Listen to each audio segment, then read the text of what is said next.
люди роблять помилки по душі і потім кажуть, що хотіли би змінити щось, але це вже неможливо. І ми хочемо, щоб було інакше, але хтось маніпулює нашим разумом, нашою свідомістю, коли ми неоднодушні з нашим священником або пастором, неслухняні, то наше серце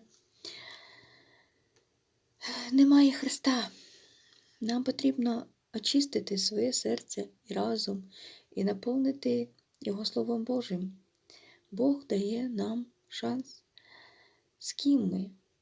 Нам потрібно розуміти свій вибір, тому що в житті нейтралки немає.